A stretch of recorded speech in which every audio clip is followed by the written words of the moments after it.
बहू बनी सन्यासी। एक दिन टीवी पर बाबा बिरजूनाथ का प्रवचन चल रहा था। सरला बड़े गौर से बाबा जी की बातें सुन रही थी।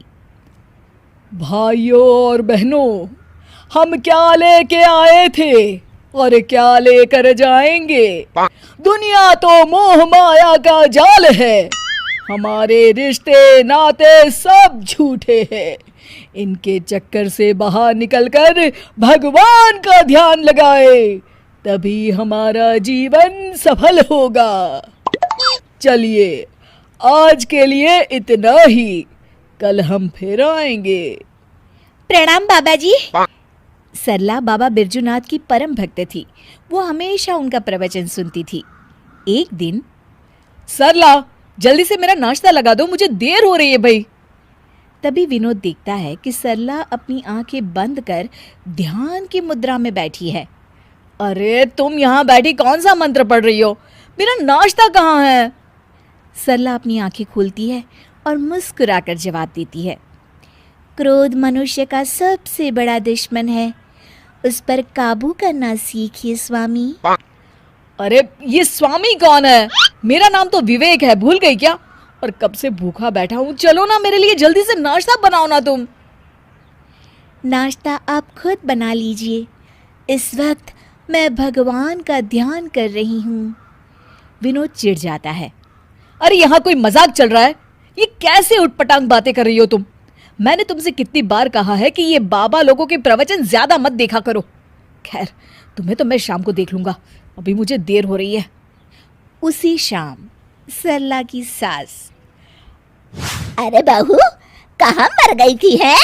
घर में इतना काम पड़ा है और तू है कि बाहर सैर सपाटा कर रही है। माँ जी, मैं तो मंदिर में कीर्तन करने गई थी।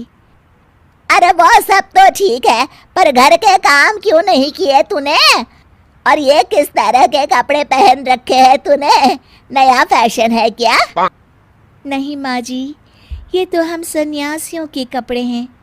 आज से मैं सिर्फ भगवान की भक्ति करूंगी। अच्छा, और घर के काम कौन करेगा? घर के काम तो आप करेंगी माँ जी। अच्छा, मैं चलती हूँ, मेरा ध्यान का समय हो गया है। सरला अपने कमरे में चली जाती है। इस तरह सरला घर के काम करना बंद कर देती है और मजबूरी में सरला की सास को घर के सारे काम करने पड़ते हैं।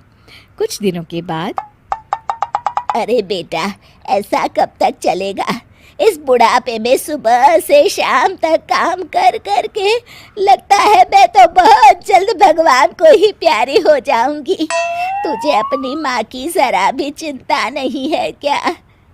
माँ, मेरी तो समझ में नहीं आता कि सरला का क्या करूँ।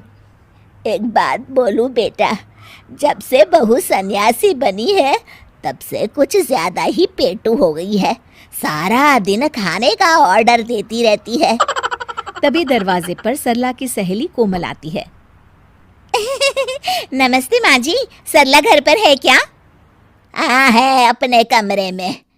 थोड़ी देर के बाद सरला अपने कमरे से आवाज देती है, माँ जी, 2 कप चाय ले आइएगा और साथ में कुछ नाश्ता भी। अरे जरा दम तो लेने दे महारानी। कुछ कहा क्या माँ जी? अरे कुछ नहीं बहू, आती हूँ चाय नाश्ता लेकर अभी। सरला की सास जैसे ही नाश्ता लेकर कमरे की तरफ जाती है कि दोनों के जोर जोर से हंसने की आवाज सुनाई देती है। सरला की सास वहीं रुककर दोनों की बातें सुनने लगती है। मान गए तुझे सरला, आखिर तू शर्त जीत गई। इतने दिनों से तूने अपनी सास को क्या बेवकूफ बना के रखा है और इस घर में मजे कर रही है। अरे वो बुढ़िया आधी बेवकूफ तो पहले से थी, मैंने अब उसे पूरी बेवकूफ बना दिया। अच्छा, तो ये बात है। ठहर जा बहू, अब तू देख ये बेवकूफ बुढ़िया क्या करती है। सरला की सास अपने बेटे विवेक को सारी बात बता देती है। अगले दिन, क्या हुआ माँ जी, ये सूटकेस लेकर आप लोग कहाँ जा रहे हैं और आज आप दोनों ने मेरी तरह सन्यासियों वाले कपड़े क्यों पहन रखे हैं? बहू, आज से हम दोनों भी तेरी तरह सन्यासी बन गए हैं। इसीलिए मैंने फैसला किया है कि हम ये घर बेचकर हिमालय चले जाएंगे भगवान की तपस्या करने। हैं? लेकिन माँ जी, आप ये घर कैसे बेच सकती हैं? मेरा मतलब आपके हिमालय जाने के बाद मैं कहाँ रहूँगी? अरे तू भी तो सन्यासी है और एक सन्यासी को घर की क्या जरूरत। चल तू भी अपना सामान बांध ले, चल जल्दी कर बेटा। बाबा बिरजूनाथ बिल्कुल सही कहते हैं। ये घर बार रुपए पैसे सब मोह माया है, इसलिए तो मैंने आज से अपनी नौकरी भी छोड़ दी है। अरे वो बिरजू बाबा पागल है, उसकी सुन के आप दोनों ने इतना बड़ा कदम उठा लिया। क्या कहा बहू तूने? अपने सामने कोई और रास्ता न देख वो सच कबूल कर लेती है। मुझे माफ कर दीजिए माँ जी, मैं आज तक नाटक कर रही थी। अरे तो हम कौन सा सच में सन्यासी बन गए, हम भी तो नाटक कर रहे थे। माँ ने बिल्कुल सही कहा। अब तुम्हारे ड्रामे का पर्दा गिर चुका है सरला।